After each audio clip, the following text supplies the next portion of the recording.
Hey, y'all. It's me, Tiffany, the Budgetnista, your favorite financial educator. I'm super excited because Black and brown women need to learn how to grow wealth. There's a really scary statistic that came out, and I hate statistics like this, that says the Black community will be bankrupt by the year 2053. And I'm just like, they love to share the worst when it comes to our community. And I'm like, that doesn't have to be true. And so I connected with Phil a couple of months ago, and I loved his passion for service. If y'all know me, you know that I created the Budgetnista and all that I do. Before the Budgetnista, I was a school teacher because I decided I wanted to live a life of service. And so that's what Dream Captures in the Budgetnista is. It's service to y'all. So I wanted to figure out ways, we've had stock people, we've had retirement folks, we've had all kinds of folks to come on and teach you guys ways to grow wealth. Because although I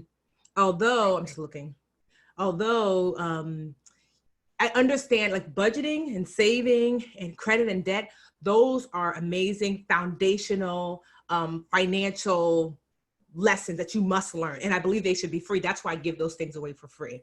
But it is from that foundation that I want you to grow and build wealth. The purpose of budgeting. So let's just get this clear. If you don't have a pen and a pad, you're playing yourself. Sis, it's finna be school. We taking it back to Miss Tiffany days. That's what the preschool teachers used to call me, Miss Tiffany. We taking it back to Miss Tiffany days. Call your oldest and say, baby, go get me a pencil. And get a notepad out because I really want you to learn tonight. This is a series. This is a 3-part series. Please mute yourself. iPhone, whoever this is on the front. Can you just mute everyone again, Phil? Just so that way someone is not muted so I can see them on the front lines. So I really wanted to provide another avenue to teach you how to grow wealth. Because the purpose of budgeting, so write this down first and foremost. I think someone's still unmuted. So, child, Toya, girl, we can see you. Yes, sis.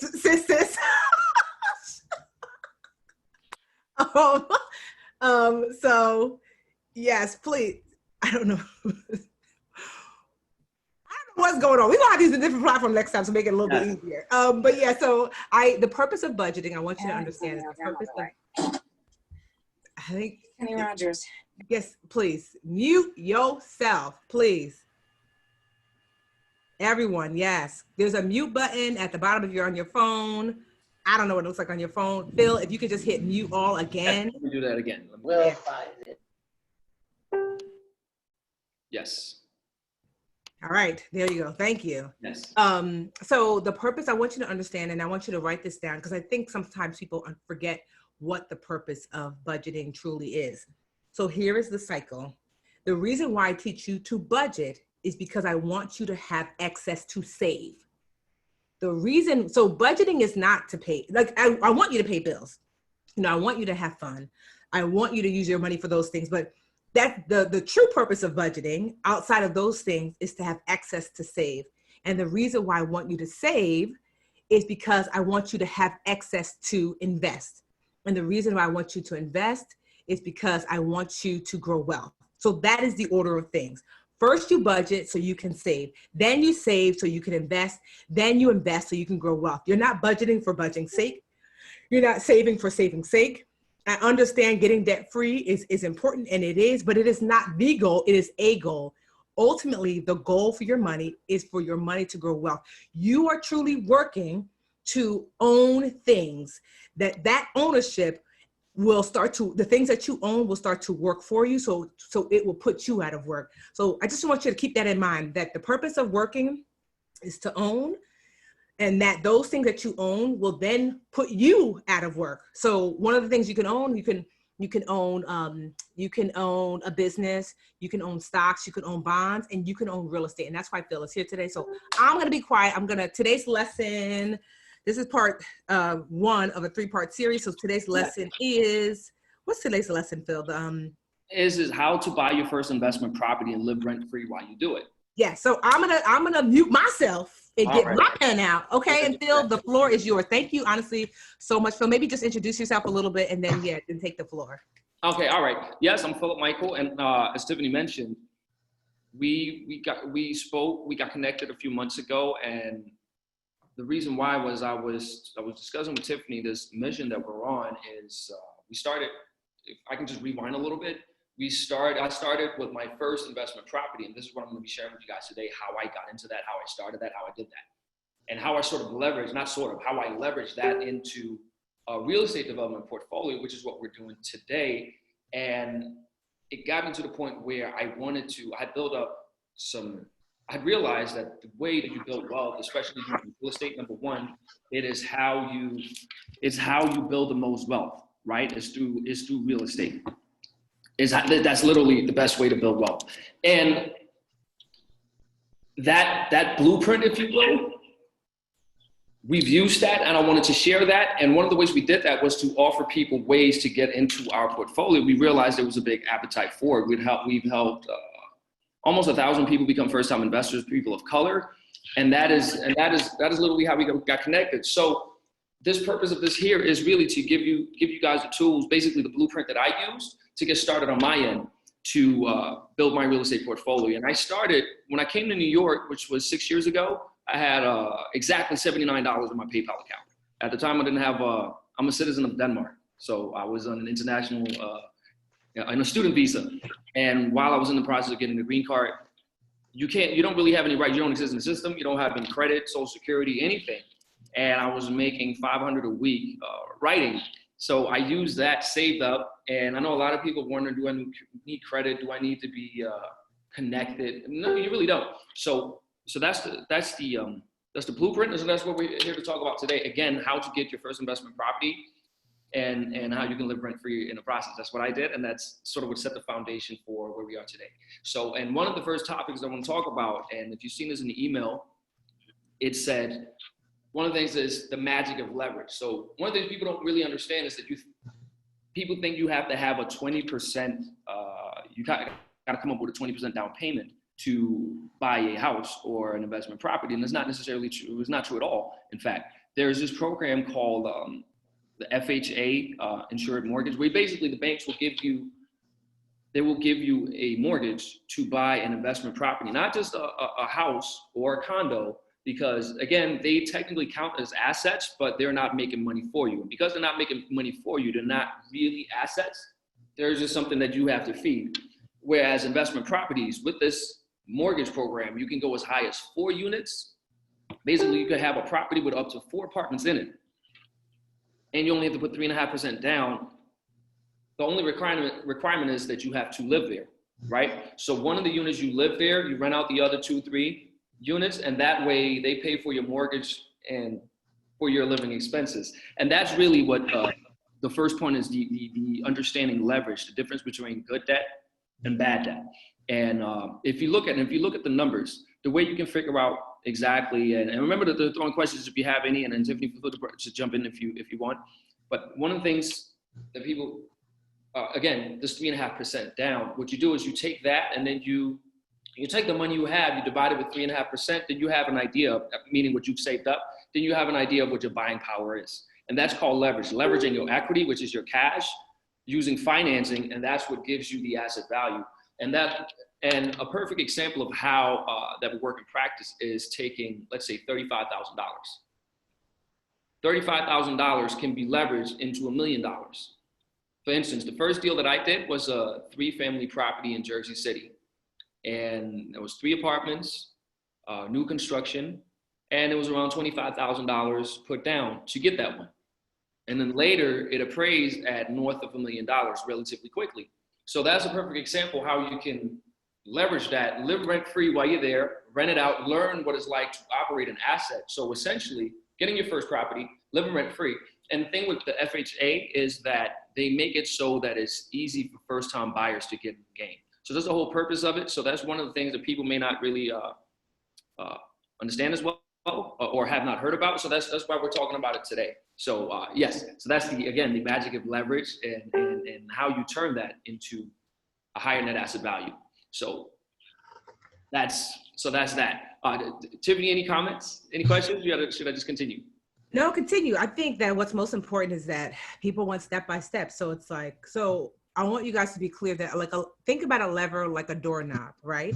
That this is just preschool teacher Tiffany, doing my thing. So a door is traditionally pretty heavy. Like if you had to open a door every time and lift up the door by itself, it is a heavy lift. But what a lever does, it allows you to use a smaller lift to achieve a bigger goal. You want to open the doorknob, the way the engineering of a doorknob allows you to lift this maybe 100-pound door with this 10-pound doorknob, right? So it's the same thing for when you use leverage for real estate. So it means that you can put down a small amount to have access to an asset. An asset, remember this, an asset is something that puts money into your pocket. Please mute your phone, especially you're gonna be yelling at your babies. Can you just mute everybody again, Phil? We just black up in. There we go. So, right. And so it allows you to put down a small amount to have access to a large amount of money. That is the doorknob is that that amount that you put down. So I just want you to walk us through, Phil, Yes. Yeah. So now let's start with the steps of what do I do first? Like if I'm pretend we're going to create an avatar and we'll call her Lucy. No. Yes. We'll call her Tanisha because hello. So Tanisha is the avatar. Tanisha is a teacher. Tanisha is in her 30s. Tanisha doesn't have a house yet. She's got a job that makes, decent money. And she's like, you know what? I'm a teacher. I make $60,000 a year, but I want to grow wealth. But I actually love teaching. I don't want to have to go out and get some job that pays me $200,000-$300,000 a year, but then hate it. So this is Tanisha. So what should Tanisha do that she wants to start to grow wealth with real estate and leveraging? Okay, all right. It's an excellent question, and I love the way that's broken down. So now, the first thing you do is, one of the requirements of an FHA mortgage is that you have, and I assume, again, this is why this is such a beautiful component and an add-on to what you guys are doing together. Because once you've really done the groundwork, which is saving up, you have a credit score has to be north of 580 credit score, and you got to have 2 years of work history. Now, if you don't have that, you can team up with somebody. I personally didn't have that, so I teamed up with a partner to do that. But this is one of the requirements that you need to have. So let's assume you have a 580 credit score at least. Let's say you've saved up $20,000. And then you go find, the first thing you do is you go to a loan officer, a mortgage broker. Remember, they get paid once your loan closes. So versus going to a bank where it's just like, they already have all the business. It's just a checklist. If you don't exactly fit, they'll just, okay, next. Whereas somebody that goes out and hunts the loans for you, their incentive is to make sure that it goes through, even if it's not necessarily all the way perfect. So that's finding one of those, and then finding a real estate agent who knows your area, and you tell them, look, I would like to invest in a 3 or 4 family property in this area. And it will be good to find, one of the criteria is obviously when you find an investment property, I go by basic common sense. I was looking at stuff in Brooklyn, and I was thinking, okay, the max that I can buy is $750,000. That's sort of the range. That's what we got pre-approved for. So I looked out there. I could get stuff with 2 apartments, and the further out I went into Brooklyn, it still was 2 apartments and then a horrible basement that wasn't livable, though they marketed it as such. Then I looked west in Jersey City, which I realized, okay, proximity to Manhattan. It was close to transportation, public transportation. That seemed like it made sense to me. And I could get 3 apartments, brand new. One was a 4-bedroom, one was a 3-bedroom, and one was a 2-bedroom, brand new construction with a nice backyard and right by the PATH train, which is the subway-like transportation train that connects Jersey City and Manhattan. And that was 12 minutes from World Trade Center. That just made sense to me because the economic center, like the downtown area, the proximity to that, public transportation, just basic things, access to retail, these things are important. Same things you would look for if you were to buy a house or somewhere to live for convenience, right? So that's what you look at. You tell an agent, this is what your criteria are, this is what you want to buy, and they then will go out and find something for you. Because remember, their incentive is to find you a deal that closes for you. That's when they get paid. So the incentives align. They go out and they do you've streamlined and really outsourced the searching part. So you just have to go look at the stuff that fits your criteria. So that's the place to start. Then you go out and look. Then once you're ready, you've nailed down a few properties that you're into. And I would always recommend to keep a lot of times people look at the first deal that they do and they get emotionally attached to it. Oh my God, this is my first home. It's not the way to look at it. Actually, the better or the more meager you can make your own personal living accommodations, the more money. Like, let's say there's a 2-bedroom unit that you're living in, you can rent out the other room. There's nothing that says you can't. You do that for a year and then you just increase the cash flow. Then after a year or two, you can refinance, especially if you do some upgrades to the property. And that's how you, what's called forced appreciation. That's how you add value to the asset that you bought. But to go to the steps, find a loan officer, find a real estate agent, and just start looking. All right, so I'm gonna review and then we can move forward. So 1, you have your job, you should be working at least 2 years. Yes. If you're not, then you can certainly look for a partner. Your partner might be your spouse, your sister, your cousin, somebody that you trust, right? You need at least a 580 credit score. Yes. Has that changed recently? Because I thought they were looking for, so it's okay to have 580 these days. Because I remember at one point they were like at least a 620, then it was a 630. Yeah, these things change. It could have changed during the pandemic. They may have changed things somewhat. But again, that's a lot of times these things are easy fixes. It doesn't take much to really build it up and get over that hump. So it's the range. Obviously, the better your credit score, the better. Yeah, the better. So that's always a so. fact. And for those of you who are watching, if you're like, I don't know how to raise my credit score, as a dream catcher, you have access to our free Live Richer Challenge, the credit edition. Type it in the comments. It's LRC for Live Richer Challenge, credit.com. It is FREEEE. It's a free email course and it's dope. And so, yeah, so the higher the credit, obviously the lower your interest rate. So now you're like, I have a job. Okay. My credit score is decent. Okay. And then you're saying that you're wanting to, on average, I didn't hear what you say about putting down a down payment. Go ahead. Yes, the down payment. Okay, that's the you got to have that to put it down. But again, let's say it's a lot of times the most expensive markets. That's the Northeast, LA, Miami, things of that nature. But if you're in other parts of America, say Atlanta, you can get a duplex or a 3-family property with very little, a couple $100,000, and it doesn't require that much of a down payment, $10,000 to $20,000, and it doesn't take a long time with the right habits. And I know you guys out there already have those to save up what's required to go out and do that. And for an FHA loan, the down payment is what, 3.5%? Yes, exactly. Right. And for those of you, because always, if you're like, okay, my credit is decent, but I don't know how to save, we've got a Live Richer Challenge Savings Edition. So if you're like, my credit is good, and that's someone type it, LRCsave.com. So LRC credit is the matter of fact, look at this right here. We have the book version, but like, honestly, I always tell people, I mean, if you want to buy the book, that's great, but my rule is you don't have to spend no money to get help when it comes to me. But so I put in book version because some people don't like to do stuff online, but LRC credit, LRC, and this is the savings edition, LRC save. They're both like 21-day challenge. So in 21 days for free, you can create a budget and a savings plan to begin saving, and I wouldn't do both at the same time because you're gonna be overwhelmed.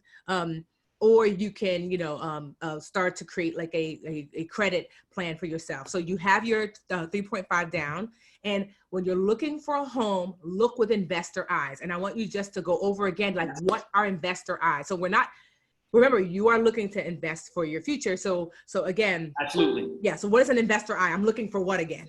Okay. All right. So perfect example. A lot of times, although what I personally did is I like to limit my learning curves as much as humanly possible. And then I like to add in a tuition tax, I call it, meaning you don't know what you don't know when you enter something new.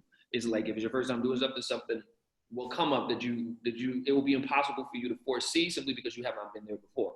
So it's important for me anyway to limit my learning curves as much as humanly possible. What I decided to do is I didn't want to go out and learn the entire market as a pro and just overextend myself that way, because when you start from scratch, your short-term ceiling is average. You're not going to become an expert right away. Even though your growth is going to be rapid, your ceiling is pretty much, your ceiling is going to be average, right? So what I do is find an agent, like I said, find someone to go hunt the mortgage for you. And then what you do is you limit your learning curves to collecting rent, how to, and let the agents, once they close on the property for you, let them lease it out for you. So limit your learning curves as much as possible. That's one thing I would say. And again, to your question, difference between investor eyes and just being sentimental in a way. A lot of people, again, become emotionally attached. Oh my God, this is my first home. And they start to look at the different rooms, all the things they can have there. And I've seen this personally with people I know. They try to treat it as though it's their personal apartment. You have to look at it as something that is generating income for you. So again, if you have a roommate, don't think you're now gonna be living in a house. Have other roommates as well, and rent the other units out. That way you increase the cash flow, and then again, that's the investor approach. So investor eyes are like looking at things like, is it close to transportation? That too, yes, right? exactly. You know, like instead of like, yes, this yard is nice, but you know, this is a multifamily house. So precisely. You know, precisely. You know, so I'm just like giving, you know, so what are some other things that people kind of overlook? Like, yes, like what are some things like that like people might overlook, like close to public transportation, this is a multifamily, yeah, like, you know, I would love to know, like, what are some things that people probably overlook when they're looking for, you know, maybe you might look, so for example, my husband and I just bought our first investment property, and we live in Newark, New Jersey, yes. And the part of Newark that we bought it in is not the best. Sorry, South Ward, you already know what you are. But a train to New York is coming, that the plans have been in the books. And so literally the train is coming. It's like 2 or 3 blocks away. So you might also want to hit up City Hall to see what other things are being developed in that area, because I know that once that train hits, that area is going to be revitalized and it's going to be way more valuable. So that's what investor eyes look like. What else is being developed in that area that might affect your ability to rent that place out, or the ability to grow, to sell that place? Precisely. Those are some of the things, because again, if you're looking at something for, let's say you have a family and you look, okay, it would be nice to live secluded. That's not good from an investor standpoint, because it's not going to be very easy to rent it out. If you're close to transportation, that means you're going to have higher demand, because people are going to need, transportation gives you proximity, right? That it helps with the proximity. So it's very desirable for potential tenants. And the more demand you have and greater talent pool you can choose, tenant pool you can choose from, the more money you can charge, obviously. So that's it. That what you mentioned right there is a perfect example. What I personally like to do, I don't like to look at today's neighborhood, because you have to pay premium for that. Or even tomorrow's neighborhood, like Hoboken or Williamsburg, you have to pay premium for that. You have to pay for that cool factor. Manhattan, same thing. However, something like Newark, where it's not tomorrow's neighborhood, but next week's neighborhood, I call it. That's what you want to look for, because if you look at it from a 3 to 5, not even that, 2 to 3 year investment horizon, it can go very, very quickly. It can go very, very quickly. Even the one that I chose, I saw, okay, it's close to transportation. Everything seems to be overpriced in Brooklyn. Now, in Jersey City, it seems to be underpriced. And when I actually dove into the numbers, it was a 20 to 25% discount to the value in Brooklyn. And what I realized was that and this is another thing to look out for, there's a built-in bias with native New Yorkers, it appears. For me as an outsider, that Jersey just isn't as desirable for some reason to them as Brooklyn, so it's been overlooked. But people that move here don't care. And so they're not realizing everybody's not obviously from Jersey who's watching. So think about what that looks like. So I'm going to equate this to y'all. I don't know what it's like in California, but sure. Yes. New Yorkers want to stay in New York. And even though I live in Newark, that is closer to Manhattan. So when you guys think of New York, what you're thinking of New York City, which is like Midtown Manhattan and the surrounding boroughs, but most people are really thinking of Midtown Manhattan. Newark is actually closer to Midtown Manhattan than Brooklyn is. Yes. But people will say, oh, I want to live in Brooklyn because I want to stay in the city, but they're almost twice as far out. Absolutely. So just keep that in mind, that like here in Newark, and I saw someone ask about foreclosures. The house I live in now, this was a foreclosure.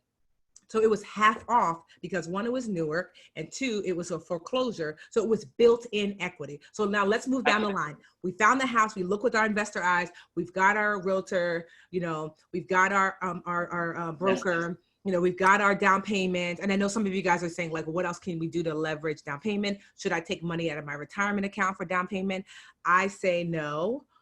Phil might say different, but I say that it is your younger self's job to look after your older self. Mm-hmm. And I don't believe in, I call my older self Wanda. I don't believe in robbing from Wanda, because there's one thing I know for sure is as I'm young, I can hustle. Wanda can't hustle. Mm-hmm. So why would I steal money out of Wanda's purse? And she's like, where the hell is my money at? In my young pocket. Mm-hmm. So I leave Wanda's money alone. And so what are some ways? So let's talk about that. Are there some unique ways that someone can generate a down payment who like are like, oh, it's going to take me like 10 years to save, you know, my 3.5%. Yes. All right. A couple things here. Because of the pandemic, there's a new rule that allows people to take from your retirement funds to actually go out there and make something happen with that. And while I do like that that's an option, I do also like what you're mentioning there. It actually it underscores a very important habit and character trait when it comes to money. There's no need to be impatient. You can always wait. 12 months isn't a long time. 6 months isn't a long time. And it just gives you more time to establish the healthy habits, such as one of the things that I recommend for people to do is find a group of people, 8, 9, 10 people, and start saving $500. And I'm not saying to put it into a pot where you spread it around. That's not what I mentioned. That's not what I mean. Just getting into the accountability where you have a purpose, where you say, okay, this is my target. I want to do an FHA finance property. I need to save up this much. Just saving up, say, $500 every single month. And doing that for 6 months, now you have $3,000. Now, if you want to pool your money with other people and go out and buy something together, that you can do too. Even if it's just another person, what we did, save together, went in and bought it. So I actually do believe in, I call it dinner before dessert. Just do the boring steps and save up the money if you can, because all it takes is, again, you should change some habits. Look at, and again, this is in you guys' wheelhouse, different techniques and ways where you can save and just put it towards that. So you can give to one instead of robbing from her. And then you get what I'm saying? Yeah, no, for sure. So here's some saving tricks, right? Someone said your tax refund. That's a great thing that you can start saving. So you're like, okay, when I get my tax refund, and one of the best things to do is when you know money's coming in is to make a plan before you get it. Because we all go crazy when we get some money. So your tax refund, decide for yourself, when I get my tax refund, I'm putting it toward my wealth goals, which is to buy my first or second or whatever property. Also too, like Phil said, cooperative economics. I have 4 sisters. We could each be like, yo, we're all gonna put in. I just saw a story about 4 or 5 young Black and brown folks that they were friends, and they set aside, like, I don't know, it took them 5 years, but they set aside like $100 a piece a month. Mm-hmm. And in 5 years, they had their down payment for their first property. Because what happens is this is why most people don't succeed in growing wealth, is that the first part takes a little while. But once, Shawnie, if you could mute yourself. Oh, sorry. That's okay. Right? So they don't succeed in growing wealth because that first part takes the longest. Like, you ever heard someone say, ooh, the first 100,000 or the first million or the first 1,000 is the hardest? That first part takes the longest. It's the 5 friends putting their money in for 5 years. It's the month after month putting your 20, 30, 50, 100, $500 away. People don't want to do that. But this is the magic of what happens when you do that first part. So let's just say these group of friends, after 5 years of setting aside $100 a month, and they get their first property. A year later, that property might have $20,000, $30,000, $40,000 in equity. So it took 5 years to get the first property. Mm-hmm. The next property took 1 year. Then all of a sudden they pull out from that property. The next property took 6 months. Then all of a sudden you see what I mean? And so you like the patience for that first property, for that first down payment. Something else that you can do too is, I do this with my husband when it comes to, he's not a good saver. So I always tell them that, like, you know what? Tell your HR you want to split it before you get it. Someone type that in. Split it before you get it. This is what that looks like. You go to HR and say, hey, HR, before you give me my money, I have a checking account for bills. And many HR departments will split up to 4 ways. And however many ways that they'll let you split it. But let's just say ideally they let you split up to 4 ways. 2 checking, 2 savings. here's your 2 checking. Checking number 1, your bills, because you know you got to pay them bills. So the bulk of like my husband's money that he gets paid goes into our joint bills account, right? Second checking account is spending. He and I each have like, basically we get like allowance every 2 weeks for ourselves. So that the bills account does not have a debit card. The spending account is the second checking account, and that's, he can do it if he wants new Jordans. I'm not mad, because guess what? Bills are paid. So those are the 2 checking at your big bank. Then at an online only bank that typically is going to pay you higher interest, because these big, huge banks are not going to pay you much interest because they have to pay for their overhead for the building and the teller and whatever. The online banks, and I'll tell you later how to find the best online bank. But the online bank is where you're going to keep your savings for 2 reasons. They're going to give you pay out higher interest, and it's going to make your money inconvenient, because inconvenient money gets saved. Here's how it makes your money inconvenient. You have your debit card not attached to your bills account, but to your allowance account, right? You have your debit card attached to your allowance account. And if you want something and you don't have the money on your debit card, 1, you can't swipe your bill money. 2, your savings is in an online only bank, and you're looking at a 24 to 72 hour wait for that transfer. Unless you plan on sleeping in Target for 24 hours, you ain't getting that dress, sis. I know, I tried it, right? And so you're gonna put the HR is going to put your money, 1, in your short-term emergency savings account. So that's up to 6 months worth of what I call your noodle budget savings. That's if you had to eat ramen noodle budget. Like that's your essential expenses. If you had to eat ramen noodles, that means you were down to like just the essentials. So up to 6 months of your noodle budget, at least 3 months. And then the other savings account is your long-term. That's your wealth building savings account. Remember I said you're budgeting so you can save, and you're saving so you can invest. That is the pre-investment account. Bills account, allowance account, emergency savings, pre-investing savings. That's where, but you see, you can have HR put that money in there for you. My husband has saved thousands and thousands. I was all up nosy to sit there. I was like, let me log into, because I know all his logs. I said, let me log into his Ally account. Oh, bro got some money in here, because he's been setting aside his money automatically. And he was like, you all up in my bank account? I'm like, our bank accounts, thanks, right? And so, but that is a way. So these are some ways that you can start to save. Force your hand, you know? But if you split your money before you get it, you don't have to be as disciplined. Automation is the next discipline. All right, so Phil, so for those, let me just share how do you find an online only savings account? There's a website called magnifymoney.com, like magnifying glass, magnifymoney.com. You're gonna look for 4 things. 1, highest interest rate offered. 2, Magnify Money gives a grade from F to A, right? So obviously you're looking for A. Don't nobody want no CB bank. Okay. Mm-hmm. 3, FDIC insured. That means your money is insured up to $250,000, right? And then 4, that the deposit requirement is low, meaning that you can open it with like no money, and you can earn the highest interest with like no money. Because sometimes they'll say you can open up the account for $25, but you got to keep $2,000 in it to earn the highest interest. Okay, so those are the 4 things you're looking for. FDIC insured, low deposit requirement, highest interest rate, and an A from magnifymoney.com. But those are your 4 accounts too, to split it before you get it. So these are ways to save up for your down payment. Acknowledge that it might take you some time for that first house. I promise the second one won't take you as much time. All right, so Phil, now we got it. We're here now. I have my down payment. Yep. I found a property with my investor eye. I'm feeling good. Now what? Now I move into this house. Now what do I do? Or I don't. Yeah. And again, number 1, before you actually go in and you make it, because you got to make an offer.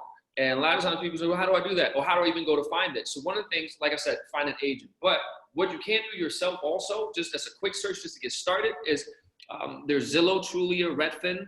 Those are the popular sites. I personally like Redfin, redfin.com, like a red, color red, fin, like F-I-N, redfin.com. And you can type in, number 1, your zip code, your max price that you can, let's say you talk to your loan officers, they pre-approve you for $400,000. That's what you know your buying power is, right? So you type $400,000 as your max, and you just put, there's a filter that says multifamily. Because remember, single family property or a condo, yes, it counts as an asset, but if you have to feed it and it doesn't feed you, then there's a liability no matter what the balance sheet says. If you have to feed it, doesn't feed you, then it's not an asset. So that's where you go find them and you go make an offer. Again, the agent will help you with that. You will need an attorney, which isn't that expensive as it sounds to make that happen. Make an offer. It's very simple. Once that's, again, you got to look at the numbers also, which is very, very simple. I'm kind of rushing through it, but the process is look at, all right, how much does this cost? How much can I get in rental income? And how much will it cost me every month in my mortgage payments? Let's say your mortgage payments are $2,000 and your rental income from the other units are, let's say, $2,500, and you're living in one. Then obviously this is gross. You always got to factor in expenses and you got to put savings aside just in case that something breaks, but you're still in the black, right? So that's what once it clears those things, and at the very least, you're not paying more to be there than you would paying rent.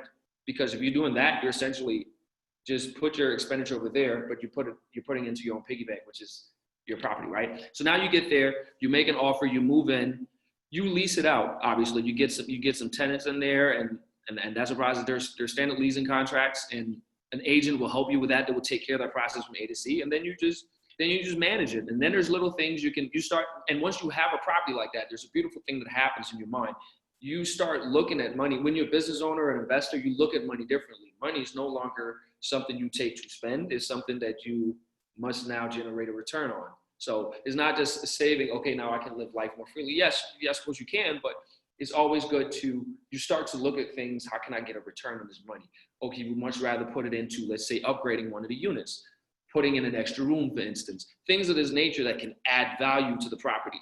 And that's when you can increase the rental income, and down the road, when you pull the money out, as you mentioned, meaning you put let's say you bought at $1 million, just to use some round numbers, and now the price is at 1.5, you can put a new mortgage on it, wipe out the old mortgage, the money that's left over, you can now use that towards the down payment of another property. And that's how the wealthy people do. They pull the money out of a property, the equity out, meaning like it increases in value, you put a new mortgage on it, what's left over after you paid off the old mortgage, you then put that towards a new property or other investments. And that's how the cycle continues. So Phil, to be clear, so there's I want to be clear on two different ways. So it's like, one, I can get a single family home. Yes, I would recommend that. But you wouldn't recommend that. You say ideally, you get your down payment, and if you're going to maximize, you would say to get a multi-family home, and we can go to Redfin. Redfin.com. There's Shawnie and the Zillow also. The reason I use Redfin, I actually use that one, is because it's more intuitive. And if you are starting from scratch, and that's actually the best thing, coming with a clean slate, and you're not indoctrinated into the jargon, you just look at it, zip code. I always say invest what you can touch and what you know, because if you know it, you just have the foundational and fundamental knowledge that's needed to really understand it from an investor point of view, because you know all the things. Let's say like you, Tiffany, you know Newark. So you would know, okay, this is a good block, this is not a bad block. This is all these little things that it will require research to do. So I would always say invest where you know or where you can go. Because if you buy a property in the other side of the country, it'd be very hard to manage, no matter how sweet the deal is. So I get a multifamily. Let's just say I get a two-family. Yes. This is what I say, Tamika, I don't remember what I said. Her name was Tasha, right? Tanisha, that's what I said. So Tanisha gets her two-family. She moves into one unit, and then she rents out the other. So what am I looking for as far as, because someone's asking, how do I know? Because I might not know the math. Like, so what am I looking for is like what my mortgage is going to be versus what I can rent. How do I even figure what that is out? Like what my mortgage is going to be versus what I could rent it out for. So I know that my tenant is paying for my mortgage. Sure. I mean, depending on the size of the loan, you can just do basic math. Like if you just take, let's say, there's actually mortgage calculators on the internet. Just type in mortgage calculator in Google, or even a lot of times on the Redfin, Truly, or those different sites that you go look for properties, there will be, this is what your estimated monthly payment will be. Whether sometimes you can get interest-only loans where you only pay the interest payments every month, or sometimes you can pay the interest and the principal towards that. But interest, and that's when you'll see, okay, let's say my bill comes out to $2,000 a month. This is how much I need to get every month to not come out of pocket. And how do you know ahead of time? I mean, I already know this, but I'm pretending to be young. Yeah, sure. Right. So how do I know ahead of time what my rent can be in that area? Good question. All right. So it's very, very simple. You look at what's called, real estate lingo is called comparables or comps. You just simply look at it from the standpoint of a renter. If I were to live here, how much do the apartments go for? Now you put your consumer eyes on and consumer glasses on, and you look at it through that lens, and you go, okay, let's say in Brooklyn, one bedrooms in the neighborhood, did you know will be 1,500? And then you look at it, or you can simply go see what's available for rent that's similar to what you're renting out. And that's what you'll know what you can get for it. And if you don't know that, the end agent, if you don't feel like doing all that research, the agent will do what's called pull comps. They will literally pull several apartments for rent in the neighborhood and show you, this is how much these are renting for. And then you can get an idea of how much you can get in. And that's how you would run the numbers that way. Don't be afraid to ask your broker to run the numbers for you. So when I bought my first property when I was 25, it was a condo. And I annoyed the hell out of my broker because I was like, okay, because she'd be like, oh, this is your mortgage. I'm like, no, what other thing? So I paid PMI, which is private mortgage insurance. Yes. That's what happens. Not everyone charges this, but typically if you don't put down at least 20%, yes, you have the potential to pay PMI. And it's usually like half or to 1% of the total loan. But is there a way to get away from PMI? Yeah, you would have to put down, but I mean, that's the trade-off. There's always a trade-off. The thing is, you would have to pay what you would pay. The net amount is practically the same that you would pay if you put down 20%. But the thing is, you don't have to go save for 2-3 years. You can get in quickly. And if you find the right place and you do it, if you do it well, you still will be okay. Yes, and it's an added expense, but you're in the game. Yes, and you make that money back once you add value to it and you refinance. So in life there's always a trade-off. If it's an investment that has higher potential yield, there's higher risk. So there's always a trade-off. That's one thing about money. This is how it works. The lower risk investments have lower yield. This is how it works. So there's always a trade-off. But the trade-off, I think, is a net positive, simply because you get in the game, you learn, and at the very least, your downside is that, okay, I was paying, let's say, $2,000 a month here. Even if I don't get as much rental income, you should look at what is your downside if you have to carry the mortgage alone. And if that checks out, and if that's the same number that you would have to pay alone versus what you would pay in rent, then it's a no-brainer in spite of the PMI. Even though it's an added expense, it allows you to get in the game. So I'm listing like all the potential. So you're going to want your mortgage broker to help you with how much are my taxes, right? They'll know. Am I going to be paying PMI? What's my actual mortgage? So these are the numbers. So because meaning that like they'll tell you this is your mortgage, but that's not really your full monthly expense out. So that's one. But then I also, because I was such a nerd at like 25, I was like, yo, she was like, are you 50? I'm like, whatever, girl. How much is my mortgage? How much is my PMI? How much of I had like read every little book. And then on top of that, this is something that people don't ask. I wanted to know how much are the utilities. Right. So I reached out and I said, she reached out to the current person who owned my condo. And I asked I wanted to know the utilities for the last 6 months to a year for if there was garbage. Some people pay for, like my parents pay for garbage. Are you paying for water, electricity? What are all those things? You want to understand what your full cost is. Because so let's just say, because your mortgage might be $2,000 a month. Sure. All like your taxes, PMI, utilities, is really costing you $3,000 a month. Sure. So that's when you want to look and say, okay, I'm going to be out $3,000 a month. Can I rent this other units out collectively for that $3,000 a month? And not just that, Tiffany, you always want to look at, as a rule of thumb, just assume, especially because it's your first time around, assume that half of your rental income will go to expenses, and expenses includes taxes. There's a little thing, and again, my tuition tax included the fact that if I don't put the trash out on the right day, the city will give me a ticket. And then I have to show up in court over a $500 ticket. Things like this, and I actually showed up just so I could learn the process. But these are things that you pick up over time, but these are all things that the reason I call it tuition tax is because you learn and you would never know otherwise. These are not things that you can read. You cannot read your way to feeling the emotion of seeing a ticket, going to the courthouse. Are you going to be afraid? Are you going to be apprehensive? Are you going to deal with the right? Are you going to deal with the wealth? This and that, the other. So yes, there's extra things that you have to pay, of course. And also don't assume that all of your rent goes towards your pockets. Just assume half of it goes to expenses, the things that you And I was gonna also ask this, is that how much should we be setting aside for like maintenance? Like is there a percentage? Again, I'd say I just rule of thumb, because 50% is high. 50% of your gross rental income is fairly high, and you probably will not hit that high, but I always want to be surprised. If I get surprised, I want to be surprised pleasantly. So that the surprise that you potentially get is the fact that you save money. So is there a percentage on average? Like, it's like, okay, so, 10% of like what your rent is, you should be setting aside for expenses? Or again, what I would say is, even if your expenses come out to 25%, put 25% towards cash reserves. Just hit that 50%. Okay.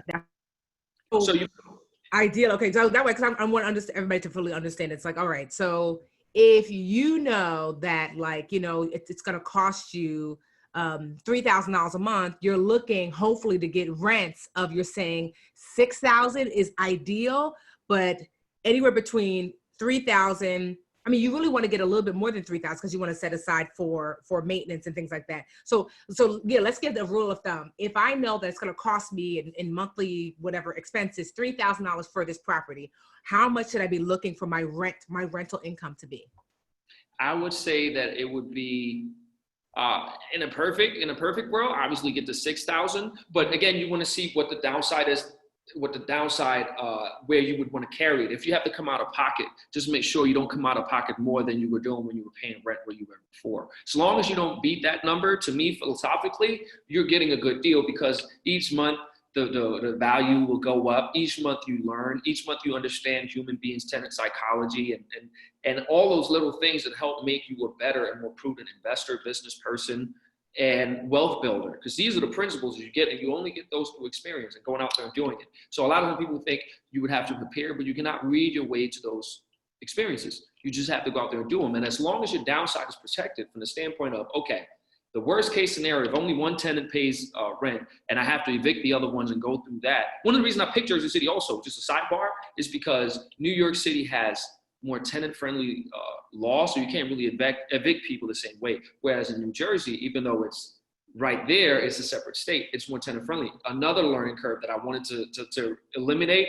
I don't want to go through tenant court, the possibility of that even being there. So, and again, so just the downside being that you come out of pocket with what you would be paying in rent, because then it's all upside from there. So, okay, so let's just say, so ideally you don't, if you know your expenses are going to be 3,000, then you're wanting that your rent to be collectively over 3,000. And so you're going to want to set that aside, you know, because you're going to want to set aside for any sort of emergencies, or like what a tenant Absolutely. You might have to carry it for the next few months. Now, here's the thing. Mm-hmm. So you might think to yourself, oh, you know, if my tenant pays me 3,000 and my expenses are 3,000, I'm not really making any money. Oh, but you are, because remember, as an adult, before you got here, you was paying rent someplace. Mm-hmm. Where's that rent money you're no longer paying? Yeah. You see what I mean? So that's where you start to save. So it's a mindset. That's when HR hops in, right? And that whatever let's just say your rent before you bought your property was $2,500 a month, and that's what you were paying. You no longer have to pay $2,500 a month. It's like you living back home all over again, right? Mm-hmm. That $2,500, now you can say, hey, HR, instead of putting that $2,500 in my bills account, because we're going to split it before we get it.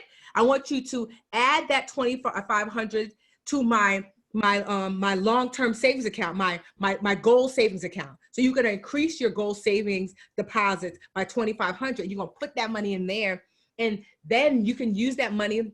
You might set aside some of that money.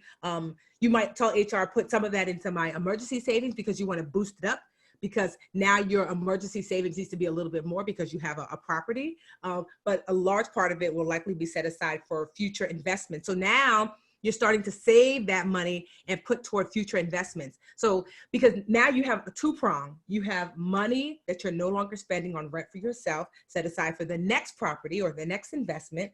And then also you potentially, if this property goes up, if you've purchased with your investor eyes into, like right now, like honestly, people like, you know, people laugh about Newark, like, oh, it's like Oakland, or Newark is like pre-Brooklyn, in that houses are going for $50,000 to $100,000 over asking. Mm-hmm. A day doesn't go by that someone doesn't hit me, ring my phone or whatever, and ask if I'm selling my properties. I'm like, I'm not, right? And so, but I say all that to say, like, my properties have appreciated in value. And if I was this close to doing a refi cash out, right, which is when because my house is paid off, because it was a foreclosure, so I was able to pay for it in cash. My rental property, my rental property, yes, we're renovating it now, but same thing. It was a tax deed from the city. Yeah. So from a tax deed. A tax lien is when whatever that city ordinance is leaning on the person that owns the property, like, we lean on you, we want our tax money. If you don't pay it, someone might pay for your taxes and own your house. What I like about a tax deed is I don't have to wait for someone to maybe pay off their house. The city has already taken that property. And so I bought my second property for $10,000. It was a tax deed. Ooh, I saw you, Tiana. She looked up like, hey, say what now? Right? So I bought that property for $10,000, but it looked like a $10,000 house. Don't, it looked exactly what it sounds like. But my husband and I are renovating it. Mm-hmm. We're going to putting about $150,000 into that house. So $10,000 for the property, $150,000 for the renovation, and that's going to make it $160,000. And I already did the comps in the area, as Phil said. Comps in the area for a house that size are about $225,000. Let's do the math on how mm-hmm. much money. Do you see how the first house is the hardest, but now look what's happening as a result, right? So, mm-hmm. What did I say? $10,000 plus $150,000. Math ain't my. So 160 altogether. So 225 at the least. 1 minus 160.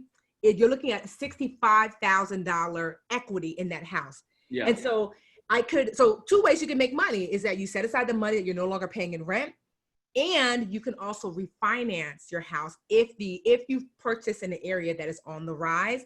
And I mean, even if it's not, it might go up slowly, but if it like in Newark is going up quickly, refinance, pull out some of that equity toward the next property. But do you see how one thing builds upon another thing, builds upon another thing? You know, it takes time. Like I said, I bought my first house at 25, bought my second house, you know, at 36, you know, so it takes time. But literally I bought my third house at 36. So it was like, it took that time to go from one to this. And then now, as soon as this second property is renovated, we're going to get rent, or because that's the one that's being built next to the train station that they're building eventually. So that house, $225 is what it'd be worth, you know, once it's renovated. It might be worth $300,000-$400,000 because we bought basically what equates to the hood, but the hood that's about to have some revitalization. But I'm not selling, you know, because I'm like, nah, because ownership is wealth. Remember, you work to what? To own. Right? So the things that you own can put you out of work. And so I could sell it and make my quick buck, or I can sell it and have $2,200 to $2,500 a month coming in rent. And maybe of that $2,500, I get to really enjoy $1,500 of it because I put the rest up, you know?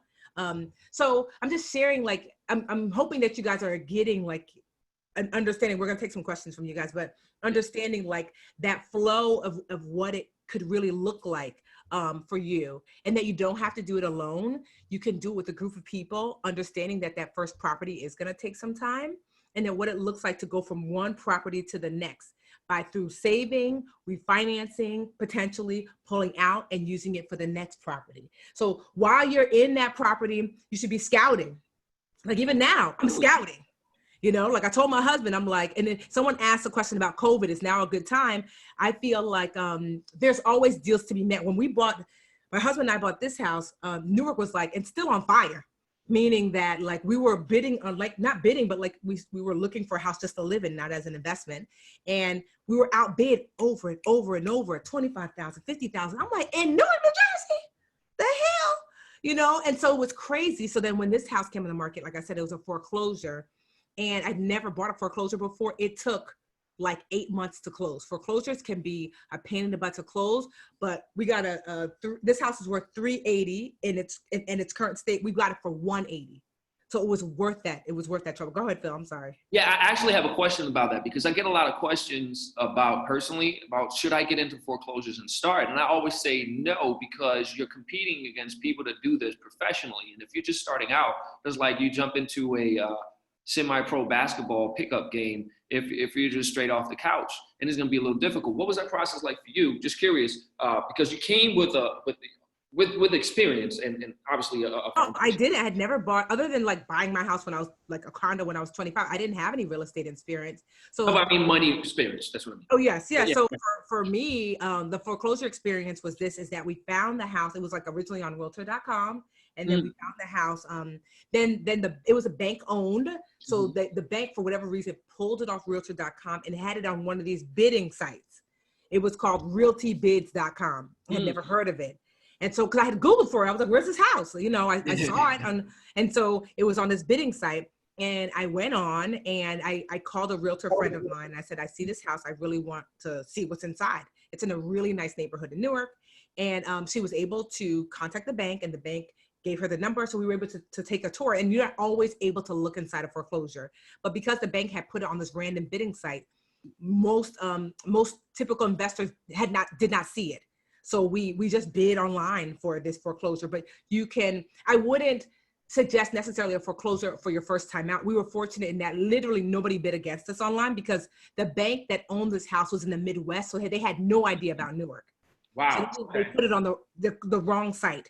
And so we were the only ones. We were just literally bidding against ourselves.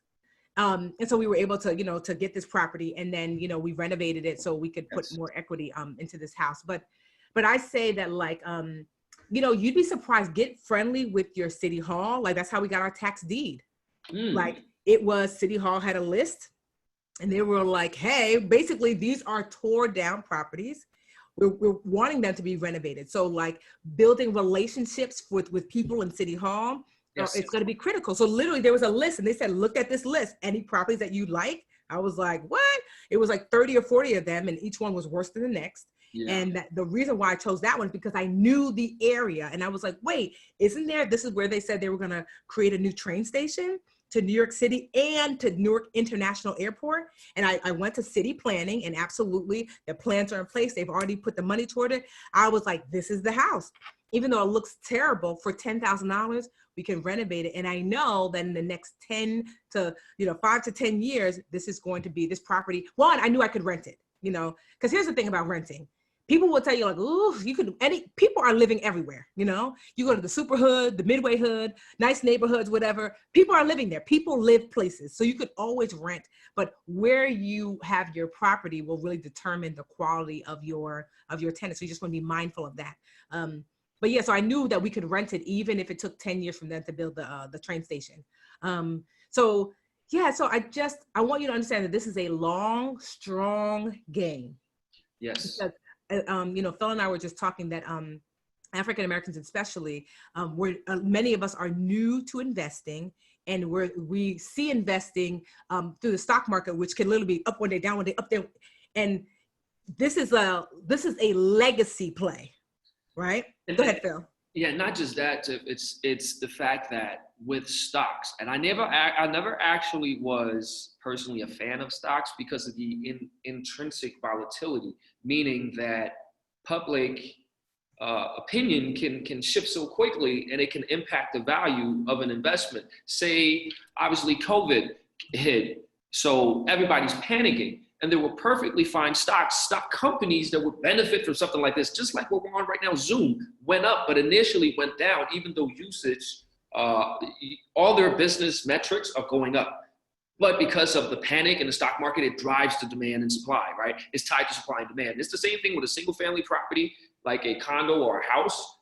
It's tied to supply and demand. Even though they say the real estate market, there's an important distinction there, which you mentioned, legacy play, income producing real estate is the closest thing to a recession-proof asset that you can find. And I'm not talking about office or hospitality, meaning hotel or retail like stores. They're suffering right now. So, and they have some of those dynamics where the tenants they're tied to supply and demand. I get that.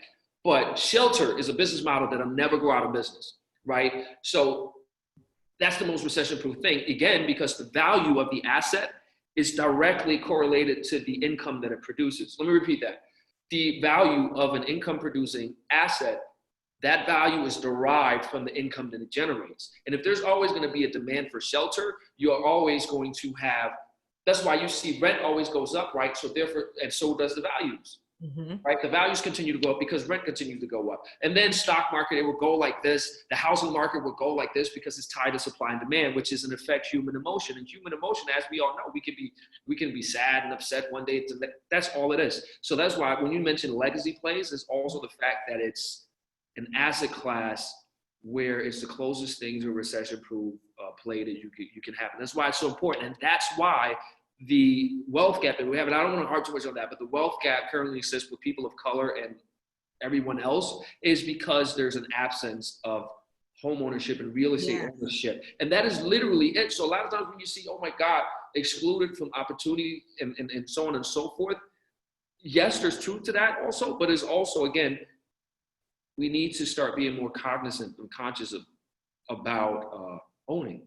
Yes. Owning, and that's where value is created. The cornerstone for wealth in the United States. That's like, I didn't mean to go on a whole rant, but you mentioned legacy play. Yes. That's what, and again, because you're always going to get your cash flow if the people need a place to live. And in fact, when the housing market drops and people foreclose, these people are still going to need a roof. What are they going to do? They're going to rent. People, because basically what Phil's saying is everybody got to live somewhere. That's it. Like everybody got to live somewhere, right? Mm-hmm. So meaning that even in upmarket, downmarket, don't you got to live somewhere? Absolutely. Right? So like it might, at one point I had a condo, I couldn't afford a condo. So I had to move back in with my parents. I decided I didn't want to live with them. So then I lived with my sister, but she's paying rent. My parents are paying the mortgage.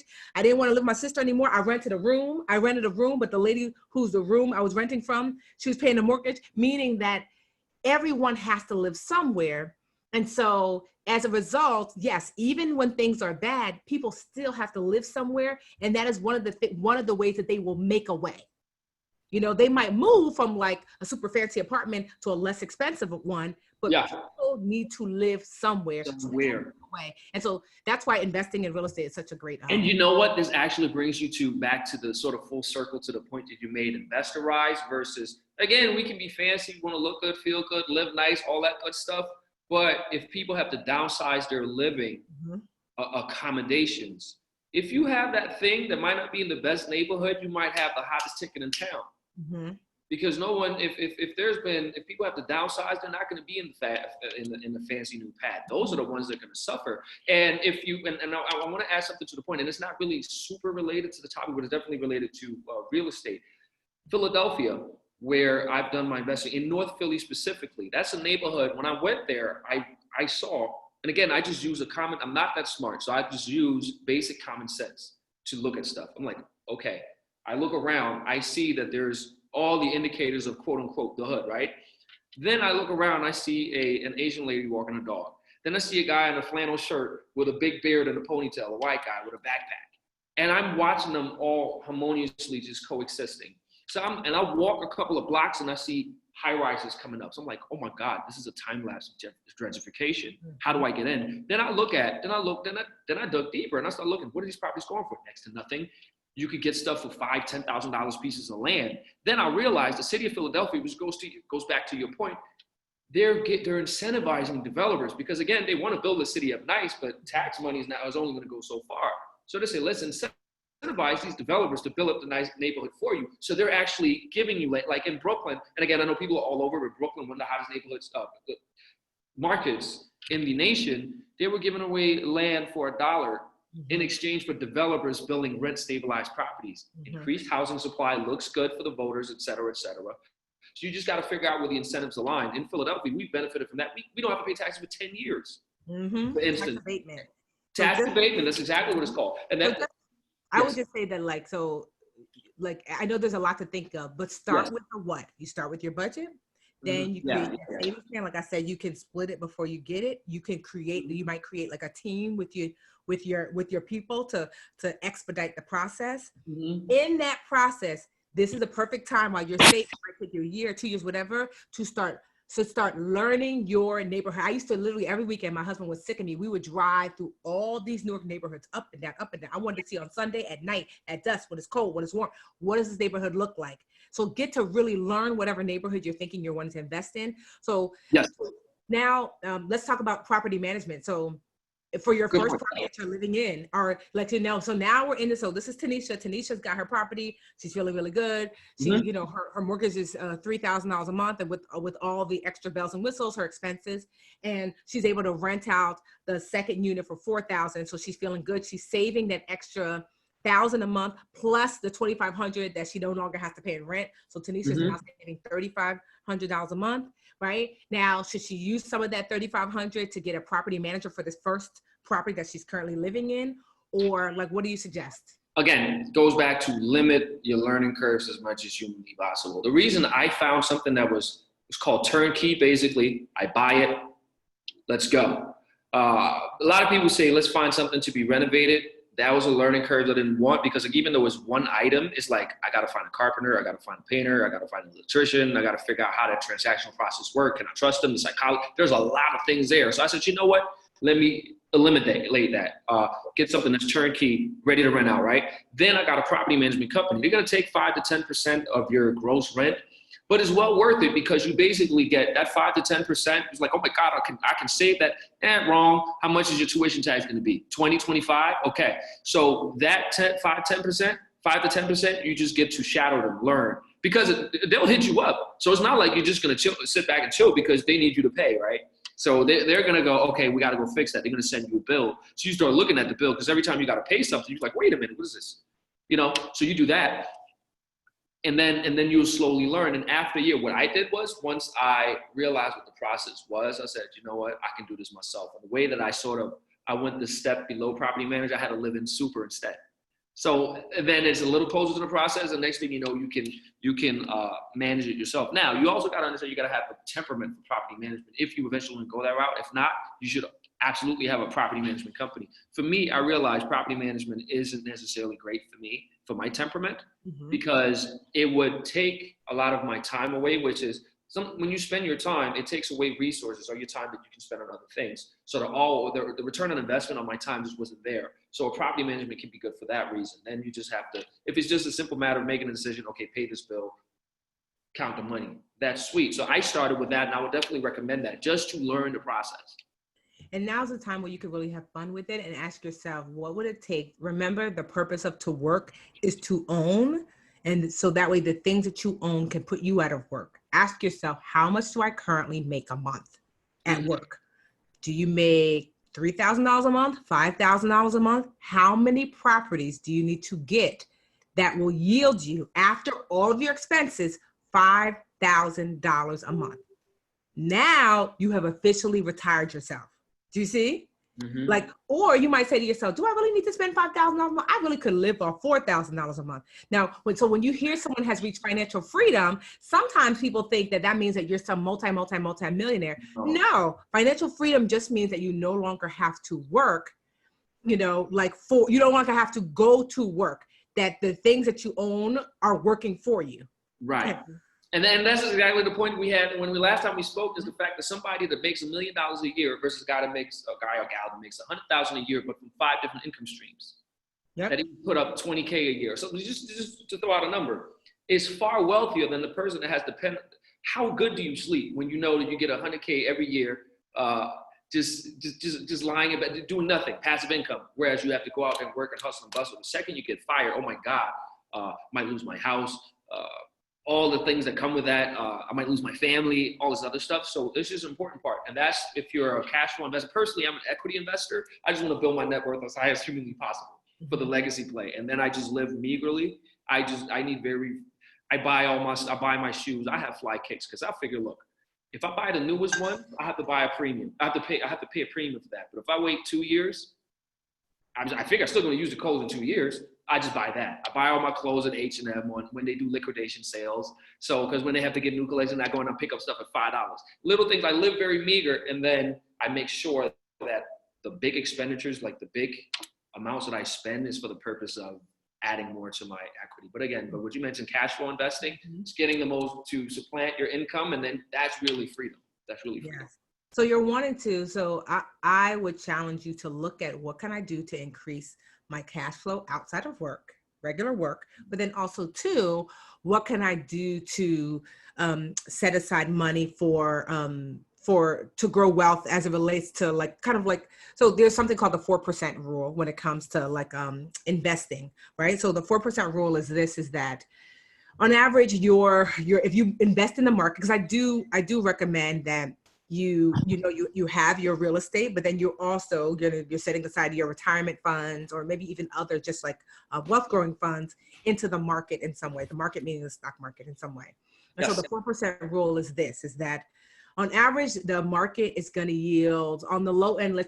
Typically, people will say 7 to 8%. History will tell you in the last 100 years, on average, 10% a year. But 10% a year is not a real number, because sometimes a market will yield plus 30. The next year, it yields negative 20, but on average in 100 years, they average the numbers together, you're looking at 10%, but I say conservatively speaking, 7 to 8%. This is what most financial experts will tell you. And so if you can put money up into your retirement account or just a wealth build, like a brokerage account, right? And you can, the 4% rule is if you can pull 4% of that money annually, knowing that on average that the market is going to yield you 7 to 8% a year, it means you never really pull from your principal. Your principal is the initial money that you put in. So your money is growing and you're just taking not all of the growth, but some of the growth.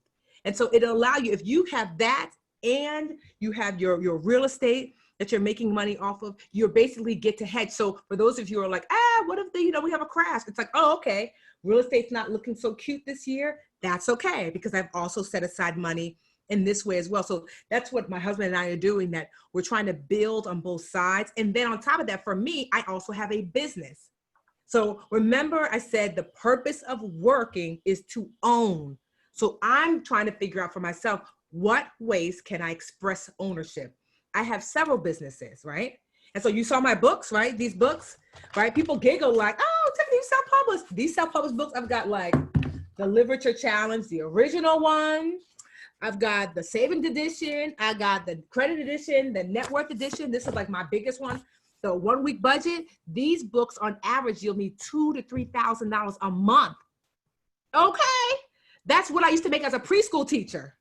And so that technically, that's why I said like I could because I live pretty simply. I'm technically financially free, right? So I have, I mean, my businesses make way more than that, but that 2,000 or 3,000 is like the bare minimum, but that's ownership. This is a form of ownership because this is intellectual property. I own this book. I own the copyright and the words in this book. I put it out there. And so I have businesses, I've got real estate, but not much in real estate. I have just that one little property, but we're building. But then I also have money in the market because I'm wanting that no matter what happens. There's like a Jay-Z lyric that he said that like, something to the effect that back in the day, you know, when the weather was bad, you just have to basically wait it out. But these days when the weather is bad, they just jump on the plane and change the forecast. Meaning that like when other people are struggling during like the recession, some people are like, they're not struggling. They're just like, oh, we just go from here to here. Oh, we're struggling in real estate? Okay, over here to the market. Oh, struggling in the market? Okay, over here to business. Oh, struggling. Do you see what I mean? And so, but you have to start somewhere. And so for me, I started with business. And then with the excess business money, I said, okay, I'm going to put money into the market. And then with other excess business money, I said, okay, I'm also going to purchase properties. But that's when I'm wanting to look holistically at your finances. And because I want to create legacy wealth and I want you to do the same. And so real estate is an amazing way to be able to do so without having to have a whole lot of money. You know, that's what I like about real estate, because quite honestly, it took me 10 years to really build a really successful business. You know, real estate doesn't typically take as long, and the market takes some time sometimes to learn, you know. So I just like, real estate's a great place to start if you're just like, it's not easy, but it's learnable fairly quickly. You can start with not as much money as it takes for other things, and then you can leverage your way up and up and up. But don't remember that there are multiple ways to create ownership in your life. Absolutely. Absolutely. I mean, this is fantastic. Do you want to, Tiffany, you want to take some questions from people? Yes, let's take some questions. Yes. Questions. You guys had like a ton of questions. Some of y'all are messaging me privately. I'm like, bro, you guys got to keep it public. Okay, so how can you determine if it's worth it to refinance now that interest rates, this is really good, have lowered, only 1% lower than my interest rate that I pay now? So yeah, I know the rule of thumb, but what is the rule of thumb for refinancing? I mean, there's a couple rules, not necessarily a rule of thumb. If you say only 1 point lower, all right. How much are you paying now? 4 or 5%? You're paying anything over 5, you're overpaying. So 1 point, that's massive. That's a lot. Like you think like 1%, that's a lot. I mean, even if you can cut off 250 basis points, which is basically means 250 meaning a quarter of a point, meaning 0.25%, right? A whole percentage lower, that's phenomenal. Yes. That's phenomenal. So yes, yeah, you're gonna. That's the first thing that comes to mind. Yes, that's so to me. So the rule of thumb for me is that like, yes, if you can save if you could save at least 1%, absolutely refinance. Now, be mindful when refinancing, because this happened to my friend, that she refinanced and her taxes went up because the city is nosy. So when you refinance, it's like you're opening up your home again, and they're like, oh, mute, Diamond, we can hear you, girl. If you want to mute all, Phil. Yeah, you know what? Let's hit him with a new mute all. All right, 1 second. Yes. So all right, here we go. So yeah, so I would say that that yes, you're wanting to, like, if you could save 1%, totally, you can definitely refinance. Now, sometimes you're refinancing because you're refinancing to pull money out. And so, just consider that as well, that like I said, like we were going to do a refinance cash out, but I decided not to, because quite honestly, I knew, hopefully from Newark, nobody from New York City is watching, but whatever. I know this house is worth more than what we got it for, and I'm not interested in my taxes going up. So just being mindful of that, but it could be totally worth it. I know a friend of mine refinanced and she's saving $500 a month. So let's see. Okay. What was the name of the FHA loan again with the 3.5% down? No, it's literally called the FHA loan. If I can add to that, if you go to any bank, there's a program that they have. Mm-hmm. There's others too, but I mean, they come with provisions and special requirements. FHA is for everybody. It doesn't matter. It just doesn't matter. It's for everybody. As long as you have the 580 credit score, you have the 2 years of work history. And even if you don't, you find somebody that does, you guys can team up. There's lawyers that can draft up the paperwork. That's what we did. I had no credit, no social security, no nothing, no experience, nothing. And so it's literally there for everybody. So yeah, FHA. That's all it is. Okay, what else? Let's see. There's one that's asking, do you have to live there for a year? Yes. I don't want to say that. Yes, you do. And yes, when people, can you get more than one? Yes, I believe you can get up to 3. Of course, these things can be subject to change, but I believe you can get up to 3 times as long as you refinance out of an FHA where you have what's called 80% loan to value. Now, 3.5% down, that means 3.5% equity, which means money means equity and debt. So equity is your cash, debt is the finance. And debt, good debt, meaning good debt, right? So you want to have, so you have 20% equity, which is the traditional down payment. That's when you can refi out of the FHA, and then you can do another one. So good question. How do you find a good mortgage broker? A lot of times, again, when there's the, I call it the incentive economy, the you eat what you kill economy, which means the agents, the loan officers, they only get paid when they close, right? So they know each other, they're helping each other, that type of thing. So you ask your agent, do you have a good loan officer that you work with? And for them to make money, they need the loan officer to come through. So there's some relationships there that you can just leverage and make work for you, as long as the incentives align. It's all about finding the incentives and where they align and just plug yourself into that system. So yes, that's how you find them. So also too, you can, like, a lot of times there's first time home buyer programs, which I really recommend. So typically the first time home buyer programs, they have mortgage brokers there to come speak to you. There's also word of mouth. So I'm a big proponent of, like, we have so many community groups. Like, we have dream catchers. Y'all are dream catchers. We have Facebook. Dream Catchers Live Richer with the Budgetnista. It's our Facebook group. You can post, hey, I live in California, I live in LA, looking for a mortgage broker. You're like, so, asking, even if you don't know someone personally, certainly asking online in a group that you belong to, taking a first-time homebuyers class and seeing. That's how I found my first mortgage broker. How I found my second one, I was actually calling a bank. I was looking around for were there banks that offered grants.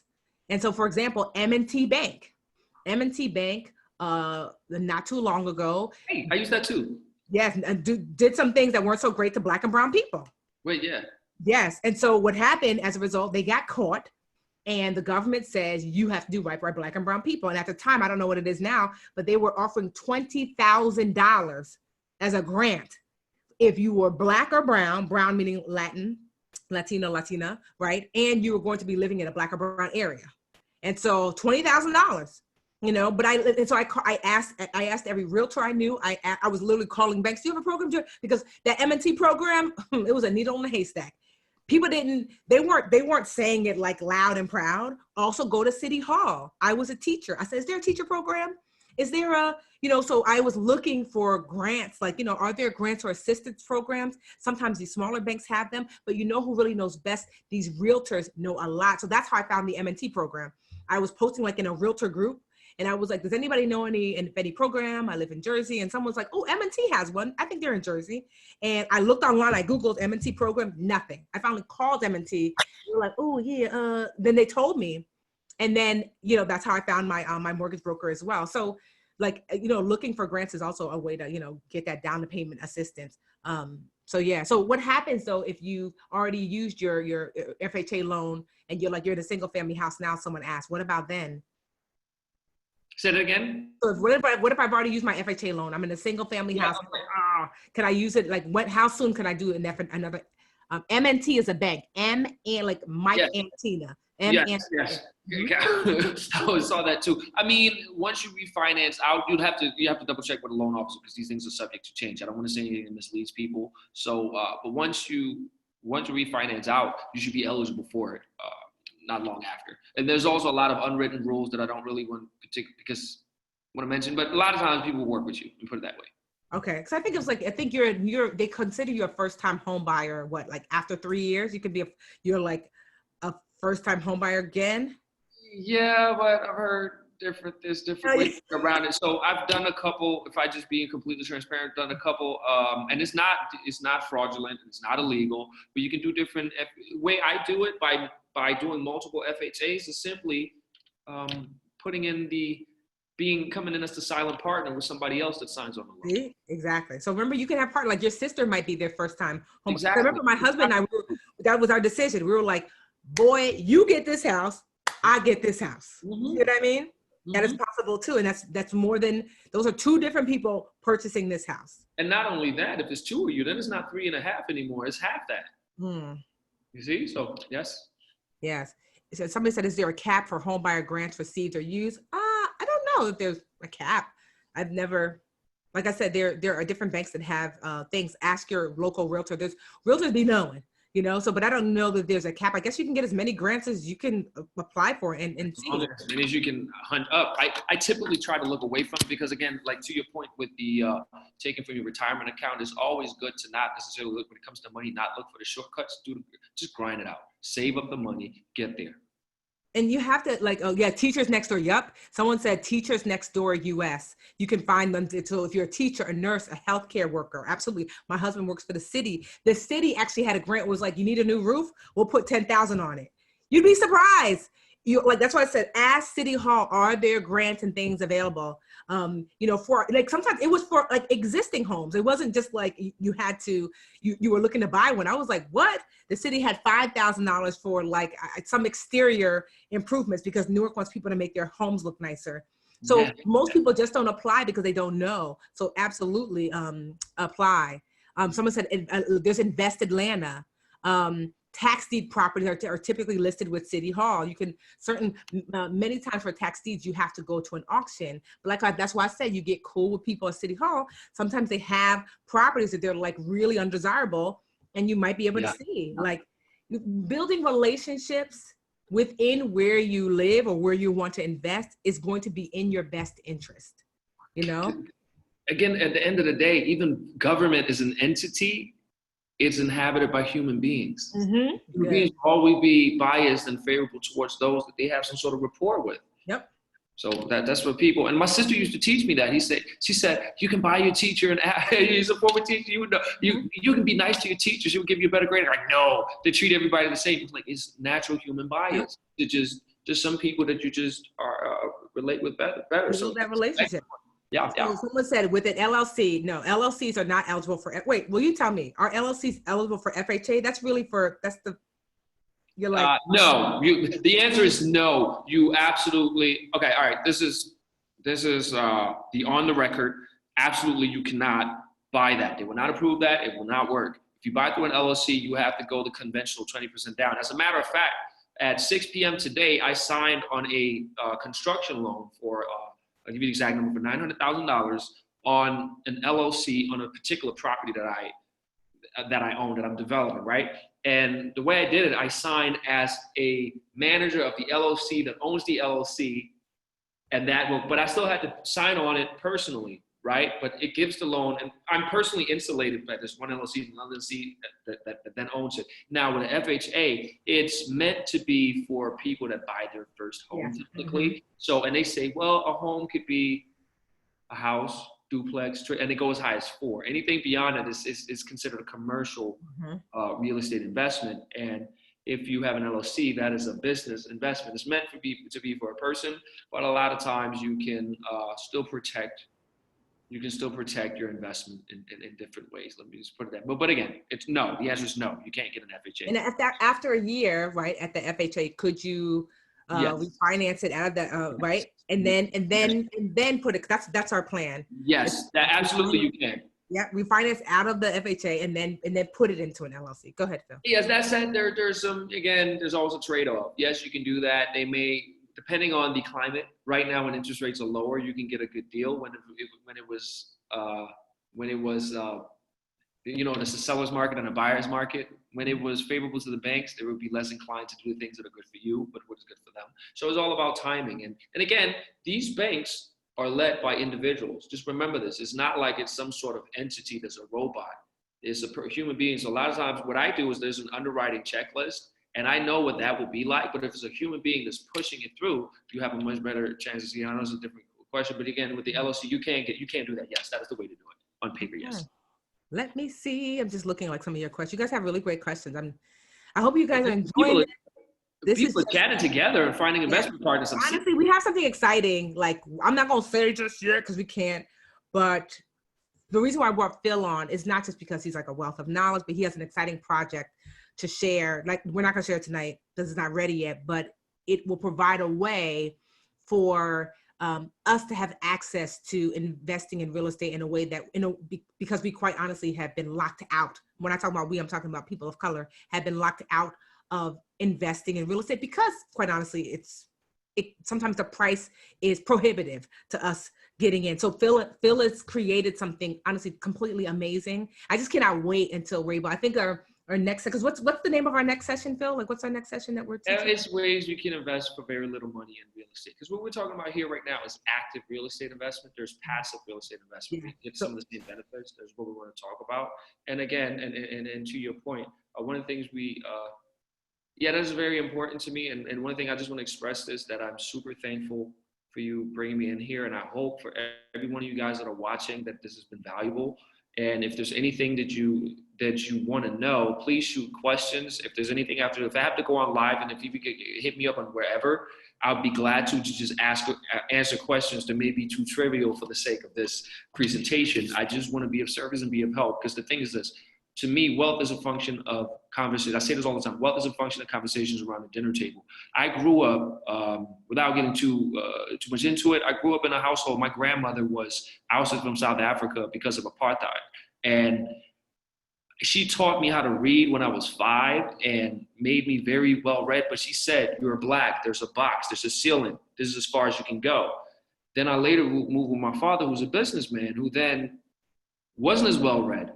But there was just basic knowledge. That's why I said wealth and money is it's a function of seventh grade math and a rule set. And the rules just haven't been taught. They're just not talked about around our dinner table.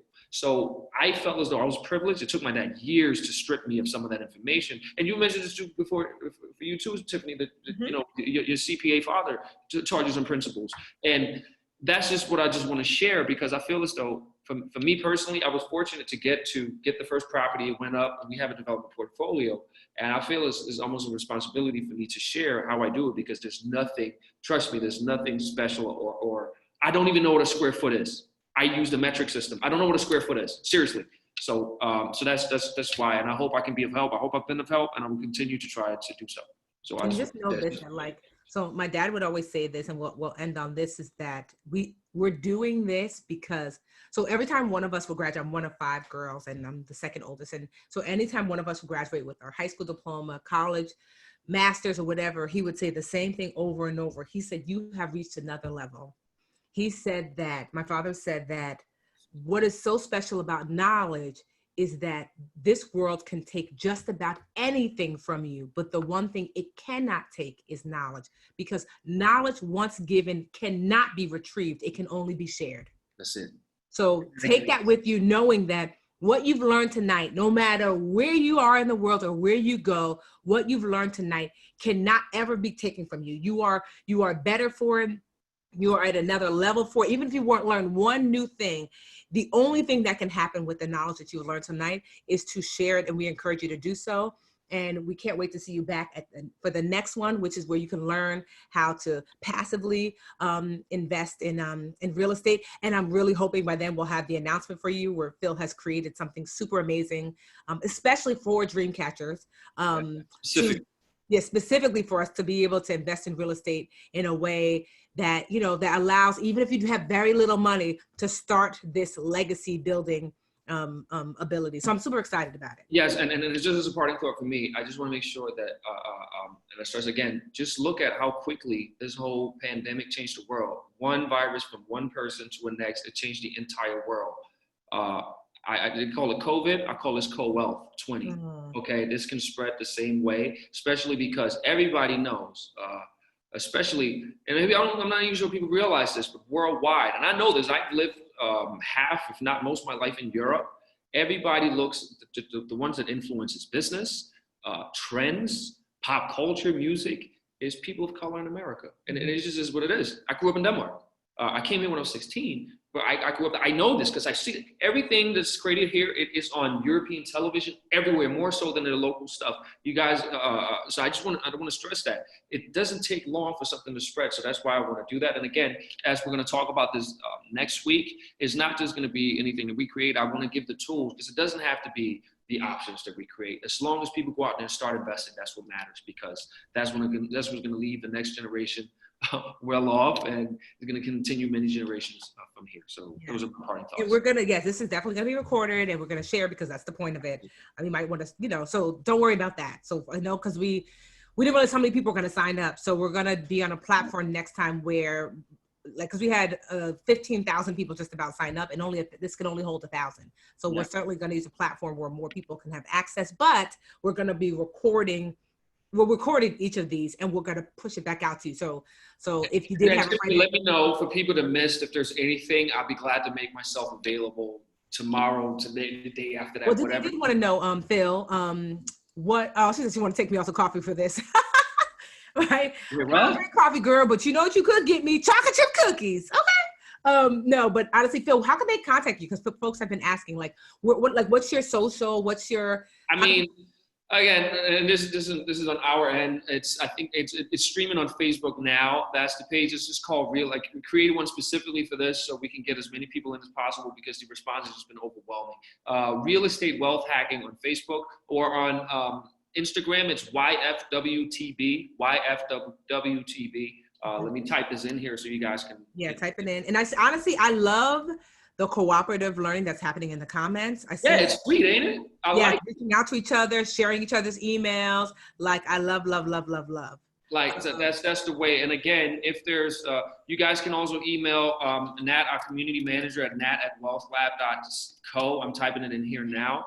And again, hit her up. And if there's demand, and Tiffany, I'm just here to be, and again, because I know you guys have done something amazing over the past decade plus. Any way I could be of help, and if they want to do it, again, just let me know, and I'm there. As long as I know an hour in advance, I can pull up, and I'll take out the time to help everybody. No, we appreciate you. We have you for 3 whole weeks of next level. So.